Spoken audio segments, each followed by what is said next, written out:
So if you're late to the party like I am and really want to get those artifact weapon skin from the Mage Tower on Assassination Rogue without having a decent legendary or flasks or buffs, just regular Joe, well, this is the guide for you, my friend.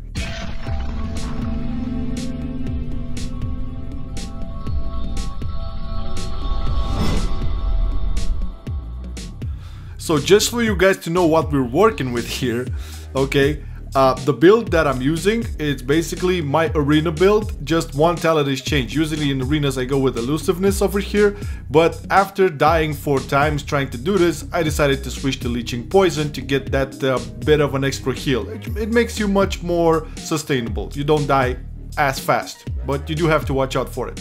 So the main idea is Master Poisoner, Subterfuge, Vigor, Leeching Poison, Internal Bleeding, Toxic Blade, and Venom Rush. This is the build. Not too shabby.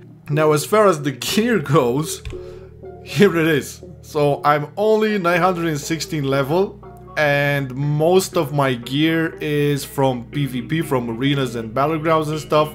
So not too heavy on that side. Plus I only have this, my only legendary on my rogue. It's Kil'jaeden's Burning Wish. It's okay. I mean, it does AoE damage, that's it. So nothing else. Okay, this is it, and it's really not important. You can have anything over here.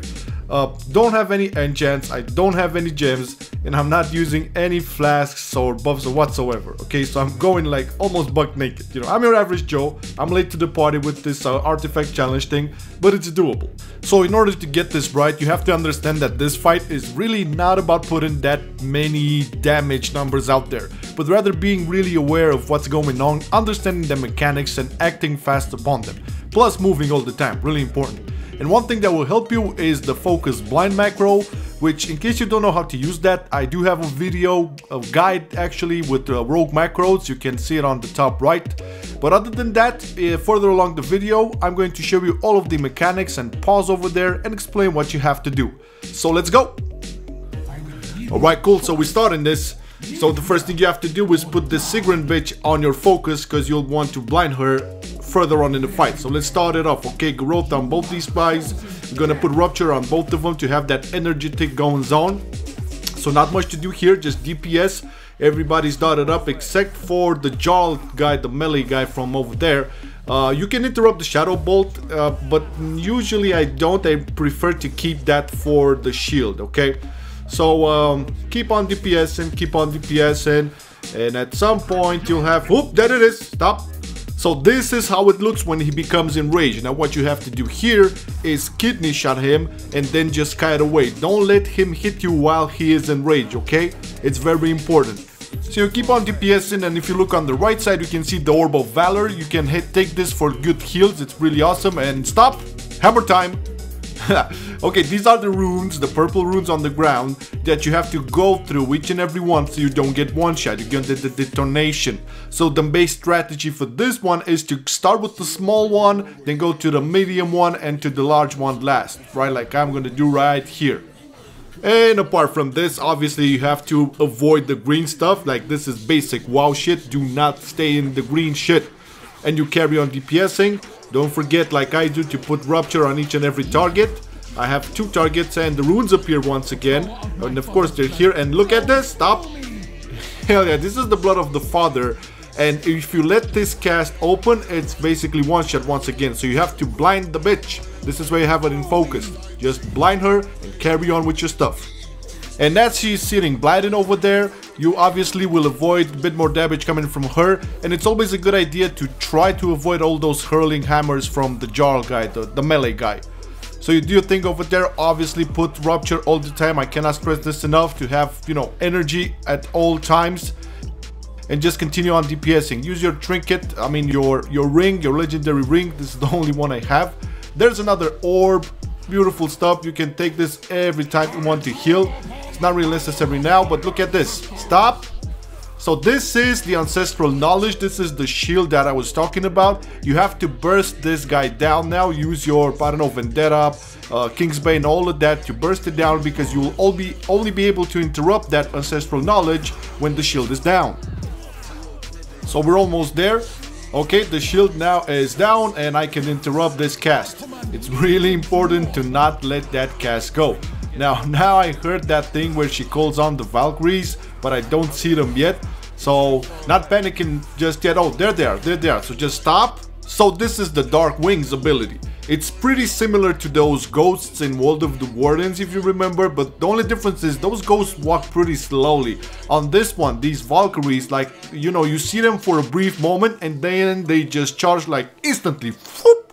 So you have to be really careful on your positioning and watch for the clear spot to be there and not get hit. If you do get hit, it's close to 90% out of your total health, so it's pretty much GG from that point. Be really careful. Now as the Valkyries are going through, the Jarl gets the Blaze Storm, so this one you just have to avoid. The wings are pulling it in, that's no problem. And you can see at Sigryn now, she's casting Blood of the Father, and I blinded her once again. Once the Blaze Storm is down, there's an orb there, I take it, no really need for heal, and just go back to the DPS. And look, the runes are once again, and the Dark Wings is there. So we take the runes and look for the spot, and here it is. So now I have all three of them on my ass, which is okay, I don't mind. He brought the runes again, only this time once was spawned underneath me, so you cannot always do it in that exquisite manner, okay? No problem, you hit it up, and once again we have the Dark Wing spawn, you find the sweet spot, then you have the Ancestral Knowledge at the same time, and you do that DPS cooldowns on his ass, and as you can see the green stuff is right underneath him, so it's time like this when it's good maybe to pop your Cloak of Shadows. You can use that whenever you have to interrupt him and he's staying on top of the green stuff. It's cool, but don't spam it, only use it like when it's really hectic out there. So now the Dark Wings, you find the sweet spot and you're good to go. Keep on putting those ruptures every time you can, because you want that energy tick to not be depleted. And you see the guy stays over there on the green stuff, it's good to kite him around. Now we have another enrage from the Jarl, we have the runes and the Dark Wings. So I get the runes first, I find the sweet spot, I let the guy be enraged, then I can kidney him and I'm out of trouble. So the main idea is to always move and have a really high up depth of field to see what's happening everywhere. And also, I cannot stress this enough, have the poisons up all the time with Rupture, okay? So just to recap, up until you get all three of them to around 50%, there's all of these abilities you have to watch out for. Like the Blood Feather thingy from Sigryn, you have to blind that. When the Jarl goes on enrage, you have to CC him and kite him. When he goes with the Blade Storm, you have to just avoid that shit. Obviously you have to avoid the Dark Wings and get the sweet spot to not be hit by them, and you know, break the shield from the Valjar and interrupt that cast. These are all things that you have to do and watch out for, and the runes as well, don't forget about the runes, up until they get to 50%. After that, you only have to worry about the shield from the Valjar and the Dark Wings. It's basically, it happens like hectic all the time, just be aware of that. The first that dies will be the Jarl, you know, the melee guy, so it's a good idea to focus him during all the fight, because after he dies you are obviously much more relaxed because the damage you take in is not that big of a problem anymore.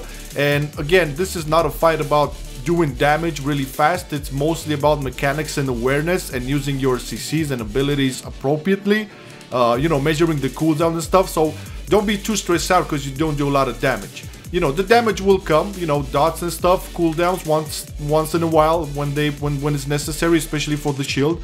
But it's not about that. It's not about doing the damage, okay? Just be sure that you have them close to the same HP pool when you're damaging them. And once again, the Jarl will be the one who will die first, because I think he has the smallest HP pool, or he's just, you know, gets more weakened after the 50%. Really easy stuff. And after that is over, you can see what happens over here. You don't even have to kill them 100%. At one point, Sigryn will just, you know, wake up. Hey man, what am I doing? Like, check this out, check it.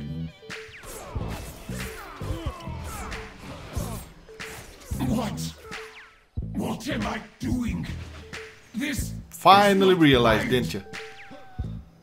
So yeah, this basically means that it's over. Congratulations! You've just unlocked the Artifact Challenge skin. So after this is all said and done, you know, you go to Ayr's thingy over there, you have them talk for a little bit. After that, you will have to complete the quest to Khadgar in Dalaran. You teleport your ass over there, talk to him, and this is where... Ta-da! Look at how beautiful they are, man. And again, guys, this is without any special flasks and buffs and many legendaries. I only have one ring, and that's it. And I just changed a little bit on the talent side, just the leeching poison. So if you found this useful, make sure to hit me up with a like. Thank you once again for watching. See you later.